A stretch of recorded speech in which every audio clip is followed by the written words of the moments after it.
প্রতিদিনের হেসেলে আপনাদের সবাইকে স্বাগত। আজকে ভাজা মুগ ডাল দিয়ে মুগশামালি। এই জন্য মুগ ডাল নিয়েছি। মুগ ডালটা আগে ভালো করে ভেজে নিতে হবে। হালকা করে ভাজলে হবে না, ভালো করে বেশ কড়া করেই ভাজতে হবে মুগ ডালটা। আর এদিকে আমি মুগ ডালটা ভেজে নিচ্ছি।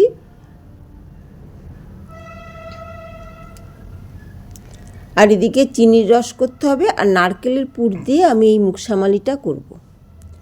মুগ ডালটা আমার ভাজা হয়ে গেছে। আর এদিকে মুগ ডালটা জল বসিয়ে গরম জলে ভালো করে ডালটা ধুয়ে ছেড়ে দিয়েছি, যাতে মুগ ডালটা ভালো করে সিদ্ধ হতে হবে মুগ ডালটাকে। মুগ ডালের পরিমাণটাই এতে বেশি দিতে হবে, কারণ যেহেতু এটা মুগশামালি, মুগ ডালের পরিমাণটা বেশি দেবো। আর মুগ ডালটা ভালো করে সিদ্ধ করে জলটা একদম যেন প্রায় শুকিয়ে আসে, আর যে জলটা থাকবে তার মধ্যেই চালের গুঁড়োটা দিতে হবে। দিয়ে এই চালের ইয়েটাকে মাখতে হবে, মুগ ডাল আর চালের গুঁড়ো ভালো করে মাখতে হবে। এইটা আমার হয়ে গেছে, এটাকে আমি ভালো করে মাখবো। তার আগে আমি চিনির রসটা বসিয়ে দিচ্ছি। চিনির রসটা করার জন্য 2 কাপ জল আর 2 কাপ চিনি দিয়েই আমি চিনির রসটা করব। আর নারকেলের পুরটা করার জন্য আমি গুড় ব্যবহার করব।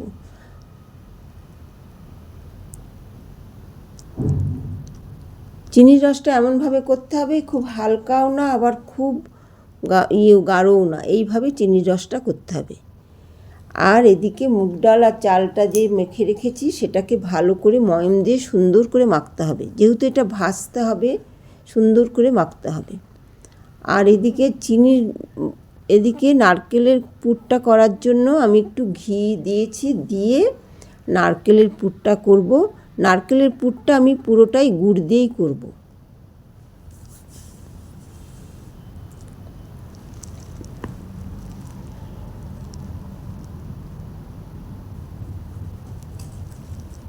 এইভাবে নারকেলের পুরটায় গুড় দিয়ে ভালো করে নাড়াচাড়া করে, খুব যে নারকেলের পুরটা পাক হবে তা না, যেহেতু এটা মুগশামালি পুলির ভেতরে দেবো, সেই জন্য এইভাবে নারকেলের পুরটাকে ভাজতে হবে।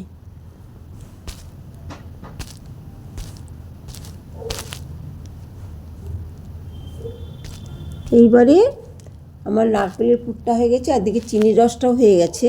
আর আমি এবারে ডাল আর চালের গুঁড়োটা যেভাবে ভালো করে মেখে পুলির আকারে করে নারকেলের পুর দিয়ে মুগশামালির আকারে করে লম্বা লম্বা করে এটা করতে হবে। যদি আঠাটা কম লাগে, লাগাতে অসুবিধা হয়, তাহলে একটু জল দিয়ে জিনিসটাকে শেপ করতে হবে।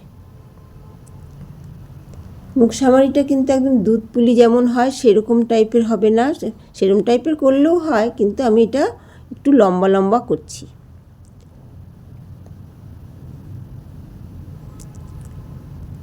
এইভাবে আমি মুগশামালির পিঠেগুলো সব করে নেব। করে তেলটা আমি এদিকে বসিয়ে দিয়েছি, তেলটা গরম হচ্ছে।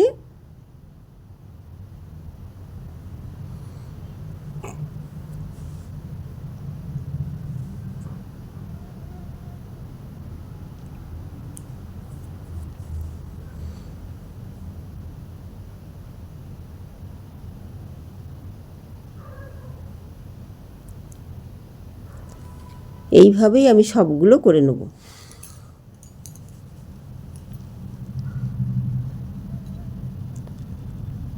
এইবারে এগুলো আমি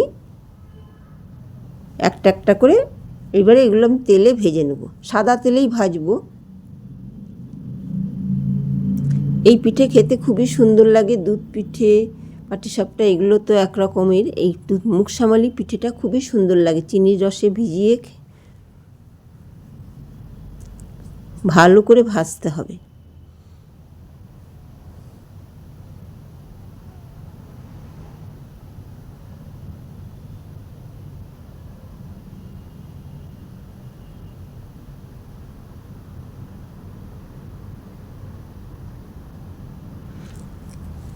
এইভাবে বাদামি কালারের করে ভাজতে হবে।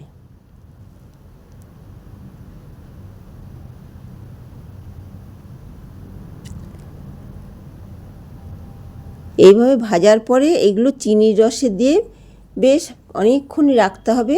তারপরে চিনির রসটা যখন পিঠের মধ্যে ঢুকে যাবে তারপরে তুলে প্লেটে তুলে নিতে হবে, বা চিনির রসে রেখে দিলেও হয়, কোনো অসুবিধা নেই।